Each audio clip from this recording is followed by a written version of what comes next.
ಅಧ್ಯಕ್ಷರೇ ಹಾಗೂ ಎಲ್ಲ ನನ್ನ ಕುಲ ಬಾಂಧವರು, ಸಿದ್ದಣ್ಣ ತೇಜಿಯವರು ಹುಬ್ಳಿ ಧಾರವಾಡದಿಂದ ಬಂದು ಬೆಂಗಳೂರಲ್ಲಿ ಇಂಥ ಒಂದು ದೊಡ್ಡ ಸಭೆಯನ್ನು ಕರೆದಿದ್ದಾರೆ. ಏಕೆಂದರೆ 2021 ನಮ್ಮ ಬ್ರದರ್ ಸರ್ ಹೇಳ್ದಂಗೆ 2021ರಲ್ಲಿ ಪ್ರತಿಯೊಬ್ಬ ಕುರುಬ ಸಮಾಜದ ಕಟ್ಟ ಕಡೆಯ ವ್ಯಕ್ತಿನೂ ಕೂಡ ಎಸ್ ಟಿ ಹೋರಾಟದ ಬಗ್ಗೆ, ಯಾಕೆಂದರೆ ಅವರಿಗೆ ಅದ್ರ ಬಗ್ಗೆ ಏನು ಅನ್ನೋದು ಗೊತ್ತಿದೆ. ಯಾಕೆಂದರೆ ಕಟ್ಟ ಕಡೆಯ ವ್ಯಕ್ತಿಗೆ ಆದಂಥ ಅನ್ಯಾಯ ಇಲ್ಲಿರೋಂಥ ಹಿರಿಯರಿಗೆ ಯಾರಿಗೂ ಗೊತ್ತಾಗ್ತಾ ಇಲ್ಲ. ನಮ್ಮ ರಾಜಕಾರಣಿ ಮತ್ತು ಒಂದು ವಿದ್ಯಾವಂತರಾಗಲಿ ಒಂದು ವಿಚಾರ ಗೊತ್ತಾಗ್ತಿಲ್ಲ. ಏಕೆಂದರೆ 2021ರಲ್ಲಿ ಹೋರಾಟ ಸ್ಟಾರ್ಟ್ ಆಗಿದ್ದು ಒಂದು ದೊಡ್ಡ ಕ್ರಾಂತಿಯಾಗಿತ್ತು. ಅದನ್ನು ಯಾರೂ ಕೂಡ ಮುಂದುವರಿಸ್ತಿಲ್ಲ. 21 ಸ್ವಾಮೀಜಿ ನೇತೃತ್ವದಲ್ಲಿ ನಾವು 400 ಕಿಲೋಮೀಟರ್ ಪಾದಯಾತ್ರೆ ಮಾಡಿ ಏನು ಎಸ್ ಟಿ ಹೋರಾಟದ ಬಗ್ಗೆ ಎಲ್ಲ ಸಮಾಜ ಬಾಂಧವರನ್ನು ಕರೆಸಿ ಒಂದು ಸಭೆ ಮಾಡಿ ಒಂದು ಶಕ್ತಿಯನ್ನು ರಾಜ್ಯದಲ್ಲಿ ತೋರಿಸಿದ್ವಿ. ಆ ತೋರಿಸಿದ ನಂತರ ಮುಂದೆ ಏನಾಯಿತು ಅಂತೇಳಿ ಯಾರೂ ಕೂಡ ಇದು ಮಾಡಲಿಲ್ಲ. ವಿವಿಧ ಸಂಘಟನೆಗಳಿದೆ, ಸಂಗೊಳ್ಳಿ ರಾಯಣ್ಣ ಯುವ ವೇದಿಕೆ ಇದೆ, ಹಾಲುಮತ ಮಹಾಸಭಾ ಇದೆ, ಮತ್ತು ಪ್ರದೇಶ ಕುರುಬ ಸಂಘ ಇದೆ. ಇವರೆಲ್ಲ ಯಾಕೆ ನಮ್ಮ ಬಡಜನರ ಬಗ್ಗೆ, ನಮ್ಮ ಕುರುಬರ ಬಗ್ಗೆ ಯಾಕೆ ಯೋಚನೆ ಮಾಡ್ತಿಲ್ಲ ಅಂತ ನಾವಾದರೂ ಯುವಕರು ಪ್ರಶ್ನೆ ಮಾಡಬೇಕಾಯ್ತು. ಇವತ್ತು ಸಿದ್ದಣ್ಣ ತೇಜಿಯವರು ಧಾರವಾಡ ಹುಬ್ಳಿಯಿಂದ ಬಂದು ಇಲ್ಲಿ ಹೋರಾಟ ಮಾಡ್ಲಿಕ್ಕೆ ಒಂದು ಮೀಟಿಂಗ್ ಕರೆದಿದ್ದಾರೆ ಅಂತಂದರೆ, ಇವಾಗ ಯಾಕೆಂದರೆ ಅವರು 3-4 ವರ್ಷ ನೋಡಿ ಯಾವುದೇ ರೀತಿ ಏನು ಪ್ರದೇಶ ಕುರುಬ ಸಂಘ ಆಗಿರ್ಬೋದು, ಬೇರೆ ವಿವಿಧ ಸಂಘಟನೆಗಳೇ ಆಗಲಿ ಯಾವುದೇ ರೀತಿ ಕ್ರಮವನ್ನು ತಗೊಂಡಿಲ್ಲ ಅಂತ ಹೇಳಿ ಯೋಚನೆ ಮಾಡಿ ಇವತ್ತೊಂದು ಸಭೆ ಕರೆದಿದ್ದಾರೆ. ಈ ಸಭೆಗೆ ನಾವೆಲ್ಲರೂ ಕೂಡ ಆಗಮಿಸಿದ್ದೀವಿ. ನಮ್ಮೆಲ್ಲರ ಹೋರಾಟ ಒಂದೇ, ನಮ್ಮ ಹಕ್ಕನ್ನು ನಾವು ಪಡಿಬೇಕು. ಅದಕ್ಕೆ ಎಲ್ಲ ನಮ್ಮ ಹಿರಿಯರು ಹೇಳ್ದಂಗೆ ನಾನು ಕೂಡ, ಯಾಕೆಂದರೆ ನಾವು ಒಂದು ನಮ್ಮ ಈ ಅಲ್ಪ ಸಂಖ್ಯೆಯಲ್ಲಿ ನಾವು ಹೋದರೆ ಯಾವುದೇ ರೀತಿ ನಮಗೆ ಜಯ ಸಿಗುತ್ತೆ ಅನ್ನೋದು ವಿಚಾರ ಇಲ್ಲ. ಯಾಕೆಂದರೆ ವಿವಿಧ ಬಲಾಢ್ಯ ನಾಯಕರು ಕೂಡ ನಮ್ಮ ಸಮಾಜದಲ್ಲಿದ್ದಾರೆ.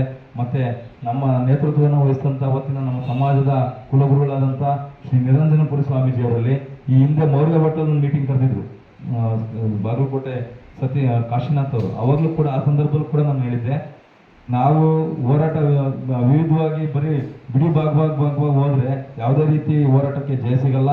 ನಾವೆಲ್ಲ ಸಂಘಟನೆಯರು ಒಂಥರ ಒಗ್ಗಟ್ಟಾಗಿ ಗುರುಗಳನ್ನ ಹೋಗಿ ಕೇಳೋಣ, ಏನಾಗಿದೆ ಇದ್ರ ನಿದರ್ಶನ ಏನು ಅಂತ ನಾವೆಲ್ಲರೂ ಹೋಗಿ ಕೇಳಿ ಒಮ್ಮತದಿಂದ ಹೋಗಿ ಕೇಳಿದ್ರೆ ವಿಚಾರ ಗೊತ್ತಾಗುತ್ತೆ. ವಿಚಾರನೇ ಗೊತ್ತಾಗಲ್ದಂಗೆ ನಾವು ಹೋರಾಟ ಮಾಡ್ತಿದ್ದೀವಿ ಅಂತೇಳಿ ಅದು ನೆಗದಿದೆ ಅಂತೇಳಿ ನಾವಾದರೂ ಭಾವಿಸ್ತಲೆ ಅದ್ರ ವಿಚಾರ ಏನು ಅಂತ ತಿಳ್ಕೊಂಡು ನಾವು ಮುಂದಿನ ಇನ್ನೂ ಉಗ್ರ ಹೋರಾಟವಾಗಿ ತಾಲೂಕ್ ಲೆವೆಲಲ್ಲಿ ಆಗ್ಬೇಕು. ಯಾಕೆ ಜಿಲ್ಲಾ ಮಟ್ಟ ಅಂತಲ್ಲ, ತಾಲೂಕಿಂದ ಜಿಲ್ಲಾ ಮಟ್ಟಕ್ಕೆ, ಜಿಲ್ಲಾ ಮಟ್ಟದಿಂದ ರಾಜ್ಯ ಮಟ್ಟಕ್ಕೆ, ಆ ಮಟ್ಟಕ್ಕೆ ನಾವು ಹೋರಾಟ ಮಾಡೋಕ್ಕೆ ನಾವು ತಯಾರಾಗಬೇಕು.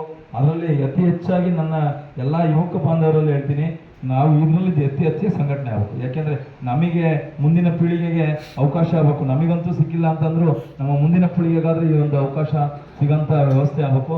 ಅದಕ್ಕೆ ನನ್ನೆಲ್ಲ ನಮ್ಮ ರಾಜ್ಯಾಧ್ಯಕ್ಷರಾದಂಥ ಸಿದ್ದಣ್ಣ ತೇಜಿಯವ್ರಿಗೂ ಹೇಳೋದಷ್ಟೇ, ನಾವು ಯಾವುದೇ ಒಂದು ಅಹಂಮಾನ ಇಟ್ಕೊಂಡಲೆ ನಾವೆಲ್ಲರ ಹತ್ರನೂ ಹೋಗೋಣ. ಇವಾಗ ಮುಖ್ಯಮಂತ್ರಿ ಹತ್ರನೂ ಮನವಿ ಕೊಡೋದಕ್ಕೆ ತಗೊಂಡಿದ್ದಾರೆ, ಟೈಮ್ ತಗೊಂಡಿದ್ದಾರೆ. ಅದೇ ರೀತಿ ಜಗದ್ಗುರುಗಳ ಹತ್ರನೂ ಹೋಗೋಣ, ಅವ್ರನ್ನೂ ಒಂದ್ಸರಿ ಕೇಳೋಣ.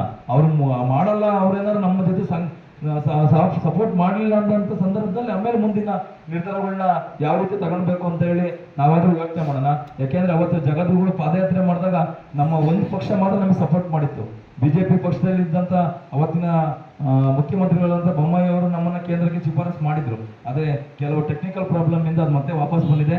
ಅದು ಇವತ್ತು ಈ ರಾಜ್ಯ ಸರ್ಕಾರ ಅದನ್ನ ಮಾಡಬೇಕಾಗಿದೆ. ಅದನ್ನ ನಾವು ಮಾಡೋದಕ್ಕೆ ನಾವೆಲ್ಲರೂ ಕೂಡ ಅದಕ್ಕೆ ಹೋರಾಟಕ್ಕೆ ಸಿದ್ಧರಾದ್ರೆ ರಾಜ್ಯ ಸರ್ಕಾರನೂ ಕೂಡ ಅದಕ್ಕೆ ಶಿಫಾರಸನ್ನು ಮಾಡೋದ್ರಲ್ಲಿ ಅನುಮಾನನೇ ಇಲ್ಲ.